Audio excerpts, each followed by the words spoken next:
एक चेला गुरुजी के पास जाके बोला, गुरुजी गुरुजी। गुरुजी बोले बोलो, हमें गुरु मंत्र दे दो। गुरुजी ने उसके कान में मंत्र दे दिया, ओम नमः शिवाय। चेला बोला ये तो हमको पहले से याद था।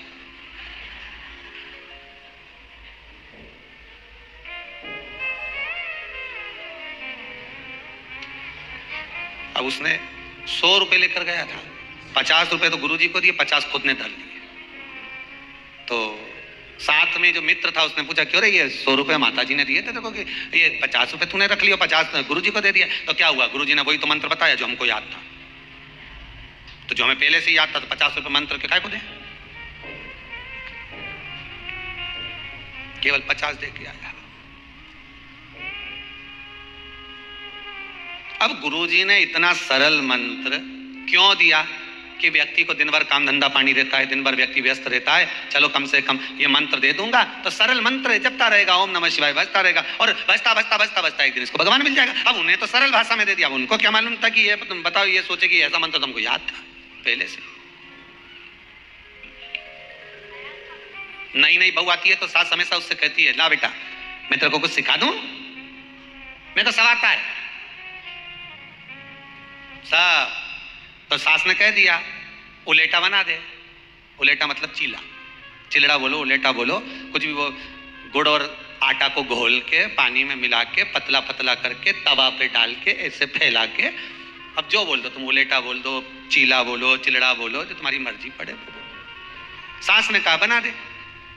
अब बहू तो सब घोल घुला के और बैठ गई, और बैठ के जो उसने तवा पे डाला, और डालते से ही, और अच्छे से अच्छा सूरमा भी पहला चीला बना ही नहीं सकता। अच्छे से अच्छा सूरमा भी नहीं बना सकता, भले तुम घी उंडेल दो, चाहे कितना भी घी डाल दो, पर पहला तो वो खर्चा से। अरे कहीं कहीं का तो जिंदगी निकल गई साहब, कहीं कहीं माताएं तो बाल धोला हो गया, पर अभी तक नहीं बना। जब बनाने बैठी तो पहला तो इतने में सास भी बस तैयारी में थी, बन गया, बस मम्मी बनी रहा, उसने सब ये सब भेला हो गया। उसने करिए क्या, अब नहीं बहुत, इसने चूल्हा में डाल दो। उन्हें धड़ से निकाले चूल्हा में डाल दो। सास ने पूछा क्यों बना क्या?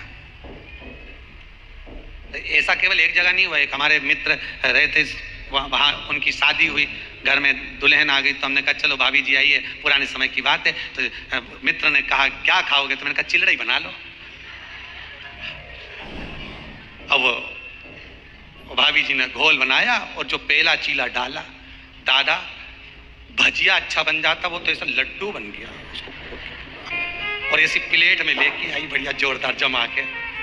तो हमने जो उस लड्डू को देखा तो हमने पूछ लिया, भाभी जी ये है क्या?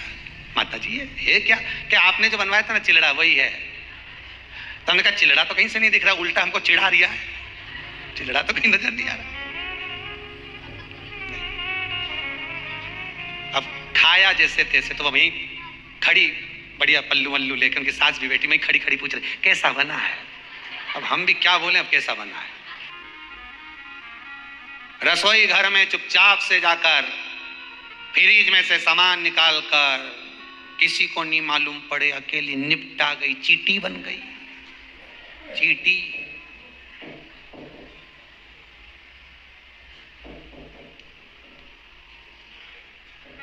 दिन भर छत पे खड़ी रही, छत पे ही कपड़ा सुखाए, छत पे ही बैठी रहे, टाइम ही नहीं नीचे आने का। हवा में खूब उड़े, मैं तो यूं कर लूंगी, मैं तो यूं कर लूंगा। भगवान के कबूतर बना दो, बना दो। और कई लोग कहते महाराज जी रुद्राक्ष को सिद्ध कैसे करना चाहिए? तो शिव महापुराण में एक ही उपाय लिखा है, 108 बेलपत्र पर शंकर का नाम लिखकर समर्पित कर दो, या लाल चंदन चढ़ाकर समर्पित कर दो रुद्राक्ष के ऊपर, या उस रुद्राक्ष को आप अभिषेक में समर्पित कर दो, या उस रुद्राक्ष को सरसों के तेल में रखकर उसको फिर समर्पित शिव जी को कर दो। रुद्राक्ष को निकाला, शंकर जी के ऊपर रखा, शिव जी के चरणों में रखा, अभिषेक किया, उसको धारण किया। सिद्ध कैसे करना है? तो शिव महापुराण की कथा में एक संवाद बड़ा सुंदर लिखा कि रुद्राक्ष अपने आप में सिद्ध है।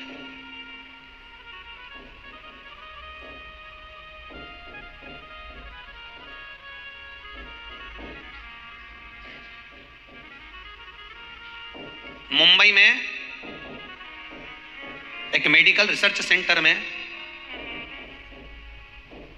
इस रुद्राक्ष के पानी का रिसर्च किया जा रहा है।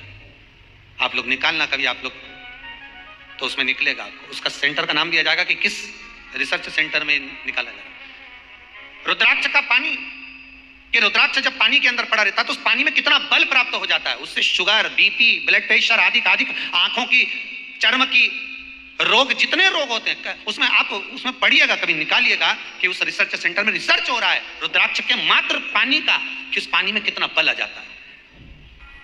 जिस दिन घर में अच्छा ना लग रहा हो ना, आपको ऐसा लगे कि घर में मुझे अच्छा नहीं लग रहा, मन में शांति नहीं है, हृदय में बेचैनी है, ऐसा लग रहा है कि घर में कुछ ठीक नहीं हो रहा, आपके घर में जो रुद्राक्ष रखा हो, जो रखा हो, आप अगर रुद्राक्ष उत्सव का रुद्राक्ष लेकर गई हो तो बात दूसरी है, नहीं तो जो रुद्राक्ष आपके पास में रखा हो वही रुद्राक्ष को कटोरी में रखकर थोड़ा सा स्नान कराओ, 12 ज्योतिर्लिंग का नाम लेकर,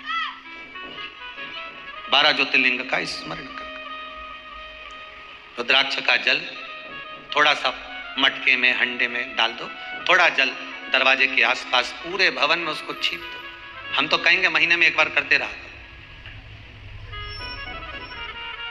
घर में अच्छी एनर्जी, अच्छी ऊर्जा प्राप्त हो तो हो गई। इंद्रमाला सत्ता प्रदान करता है। शिव महापुराण की कथा कहती है अगर आपको एक मुखी रुद्राक्ष नहीं मिल रहा है, 2 मुखी रुद्राक्ष नहीं मिल रहा है, 3 मुखी रुद्राक्ष नहीं मिल रहा है, 4 मुखी रुद्राक्ष नहीं मिल रहा है, तो शिव महापुराण अगर गीता प्रेस गोरखपुर की आपके घर में हो, शिव महापुराण की कथा अगर आपके घर में शिव पुराण गीता प्रेस गोरखपुर की हो, तो विदेश्वर संहिता में सारा की सारा वृतांत रुद्राक्षों का वर्णन किया गया है कि 1 मुखी से लेकर इतने मुखी तक रुद्राक्ष, 14 मुखी तक तो शिव पुराण के अंदर है, उसके बाद में जो मिलेंगे आपको स्कंद पुराण में मिलेंगे, तो 21 मुखी तक रुद्राक्ष का जो मंत्र है, उस मंत्र को भी आप प्रतिदिन, कितने मंत्र होंगे कुल मिला के, जम के बोलो, केवल 21, उन मंत्रों का भी अगर आप स्मरण कर रहे हो तो कहीं धन, व्यापार, सत्ता अगर चली भी गई है तो वो वापस आ सकती है, मात्र मंत्र के स्मरण से, मात्र मंत्र के स्मरण से। जप में, तप में, साधना में, भजन में वो बल होता है कि भगवान सम्मुख खड़ा होता है, सम्मुख खड़ा। मेरे भोले तेरा सहारा है, मेरी नैया का तू किनारा है। तप बल में वो आनंद, भजन में, मंत्र में, साधना में वो फल होता है कि भगवान सम्मुख खड़ा होता है। इंद्रमाला 1 मुखी से लेकर 21 मुखी रुद्राक्ष की बनती है, उसमें 1.25 गांठ लगती है, मतलब हर रुद्राक्ष के बाद में 1.25 गांठ लग जाना चाहिए। 1.25 गांठ का मतलब जानते हो ना सब लोग, समझ में आती है 1.25 गांठ? कल भी वर्णन आया था 1.25 गांठ का। क्या मतलब होता है? धागे में गांठ लगाई, अब कोई वस्तु जैसे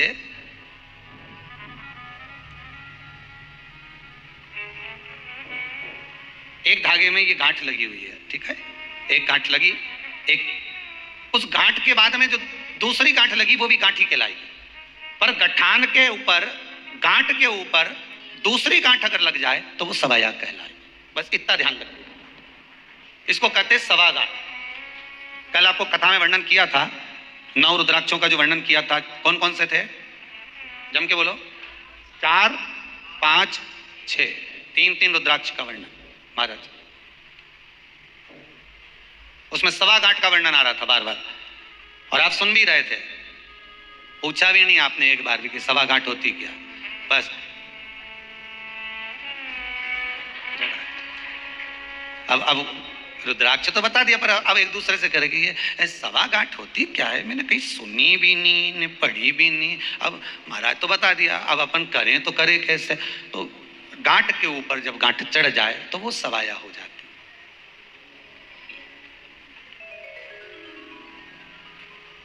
हम तो कहेंगे हो सकता है पुराण में इसलिए भी लिख दिया होगा 1.25 गांठ का, क्योंकि रुद्राक्ष का जो छिद्र होता है ना वो थोड़ा सा बड़ा हो जाता है। हो सकता है 1 गांठ आपने लगाई और रुद्राक्ष का मन का उधर चले गया, तो इसलिए उस पर 1.25 गांठ, गांठ पे गांठ चढ़ जाओ, 1.25 गांठ। इंद्रमाला में भी 1 रुद्राक्ष के बाद में 1.25 गांठ, दूसरे रुद्राक्ष के बाद में 1.25 गांठ, ऐसे 21 रुद्राक्ष के बाद में भी 1.25 गांठ का वर्णन।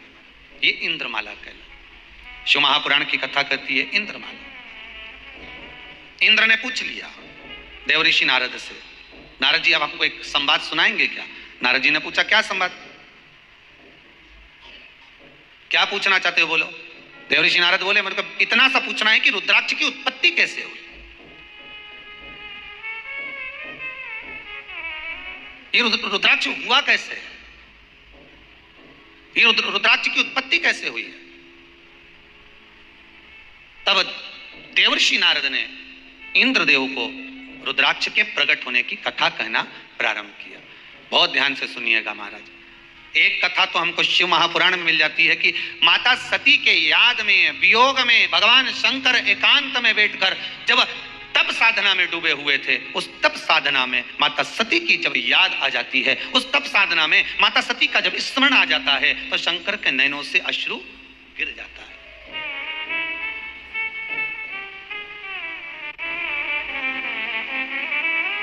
और अश्रु गिरा, वही अश्रु का जो पौधा उत्पन्न हुआ है, वृक्ष उत्पन्न हुआ है, वही रुद्राक्ष का वृक्ष।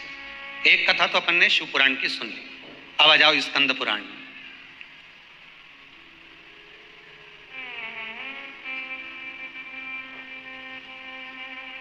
महाराज त्रिपुरासुर राक्षस को मारने के लिए सारे 33 कोटि देवी देवता अपना अपना प्रयास। एक इंद्रमाला होती है, क्या नाम है उसका, जम के बोलिए जरा। इंद्रमाला। इंद्रमाला में 1 मुखी से लेकर 21 मुखी तक रुद्राक्ष होते हैं। ध्यान से सुनिएगा इस इंद्रमाला का वर्णन।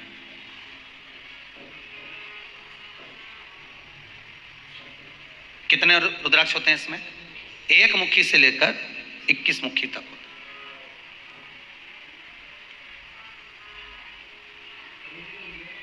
अब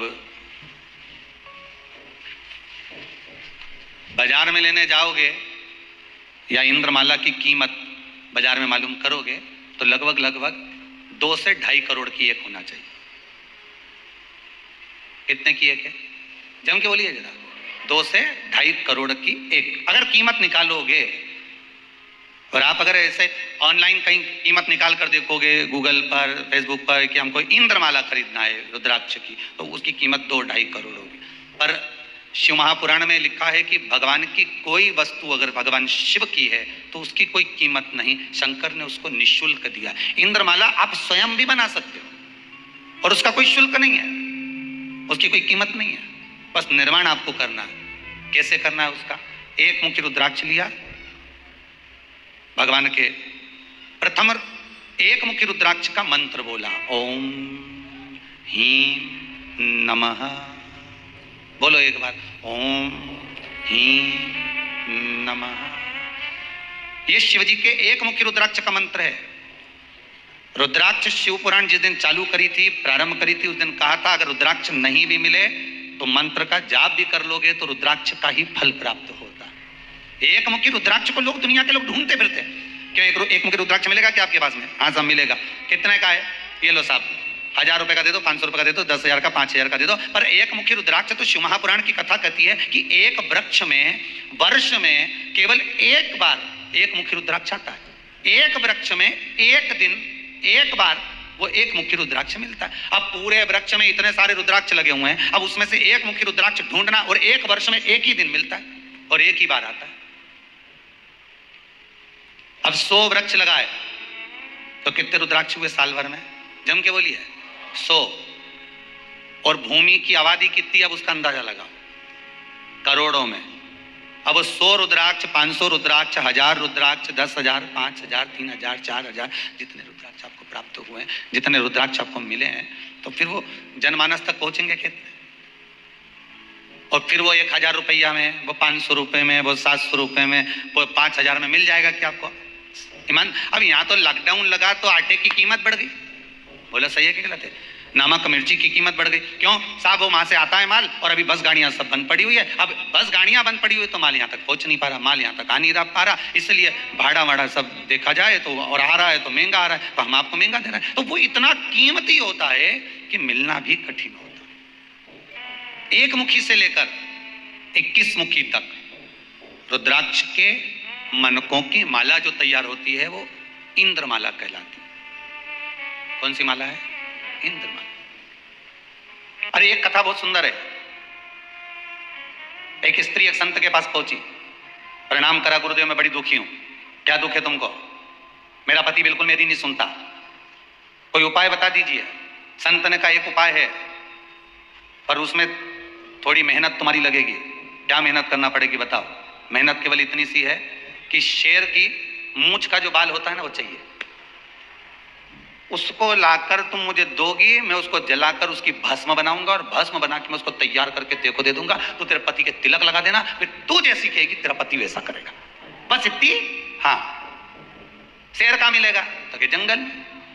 अब ये जंगल में चली गई, सोचो जरा, और जंगल में जाकर शेर को ढूंढ रही थी। अब एक जगह पे शेर मिल भी गया इसको।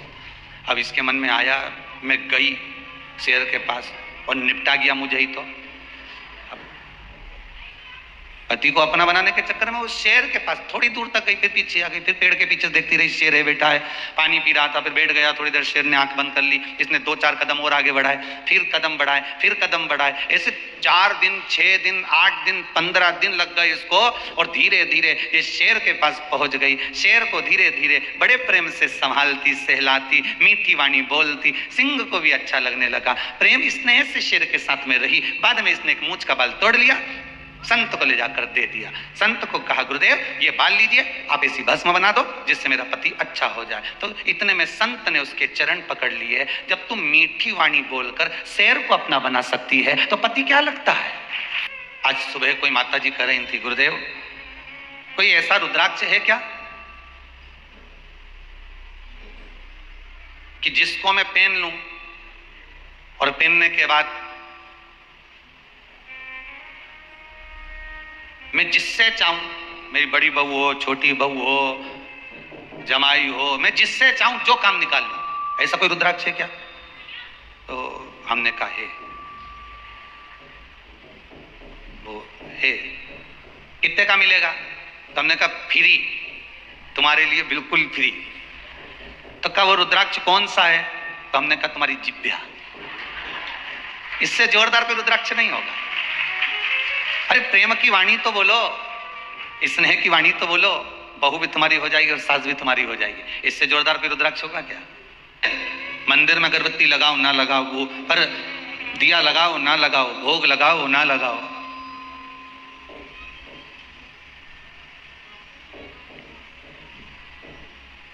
माला चढ़ाओ ना चढ़ाओ, पर शिव पुराण कहती है कि कोई अगर भूखा है और किसी को अगर किसी चीज की जरूरत है तो शिव कथा कह रही है कि सबसे पहला काम वही होना चाहिए, उस परमात्मा को वो प्रदान। ये समझ कर दे दो कि हम भगवान को दे रहे हैं, हम शंभू को दे रहे हैं, हम त्रिकालदर्शी को दे रहे हैं। एक कोई बहन ने एक पत्र लिखा है, वो यहाँ नहीं आया, वहीं कक्ष में रह गया। तो उसमें लिखा था उन्होंने कि गुरुदेव मेरी सास मेरे पति पे आए दिन कहीं डोरा डोरी करवाती रहती है, टोना टन्ना कराती रहती है, कुछ ना कुछ बेल भभूति लाती रहती है। मैं तो दुखी हो गई, हम दोनों को तोड़ दिया, हम दोनों में विवाद करवा दिया। तो हमने उस पत्र को पढ़ा, पत्र को पढ़ने के बाद उसने कहा था जवाब दे देना आप व्यासपीठ से। तो दे रहा हूं, आप जहां भी बैठी हो सुन लेना कि 2-4 डोरे इसमें के कहीं मिलते हो तो हमको भी ला देना।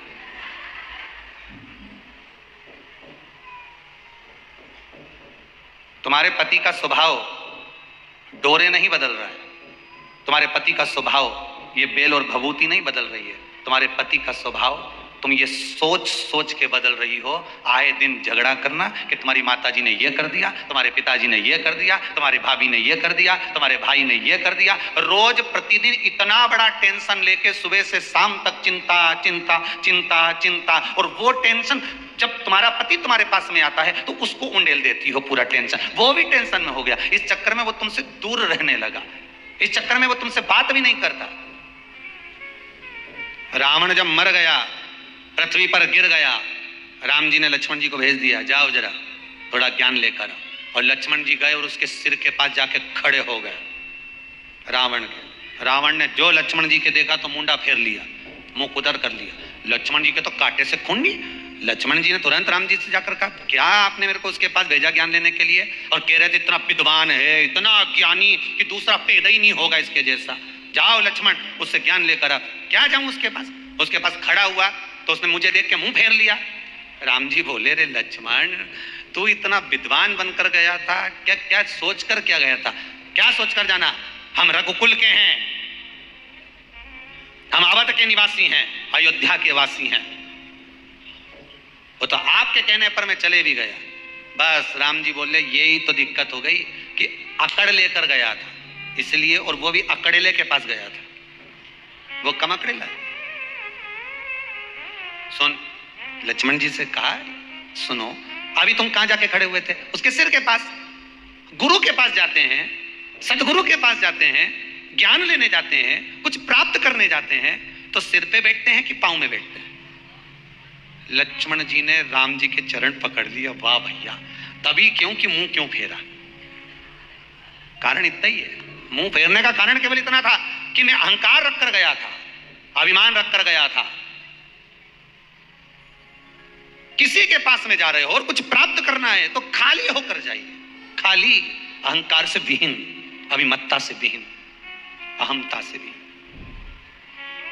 लक्ष्मण जी गए, रावण के चरणों के पास जाकर खड़े हुए। जैसे ही रावण के चरणों के पास जाकर खड़े हुए, रावण ने ज्ञान उपदेश दे दिया। लक्ष्मण जी वापिस आ गए। फिर निवेदन करेंगे, गुरु के पास जाना तो बिल्कुल अनपढ़ बनकर जाना, पढ़े लिखे नहीं। हमें तो बहुत आता है, सारे वेद पुराण हमने पढ़ लिए, सारे शास्त्र हमने पढ़ लिए, हमने तो एक एक जगह छाट छाट के पढ़ा, हमने तो एक एक चीज निकाली, हमने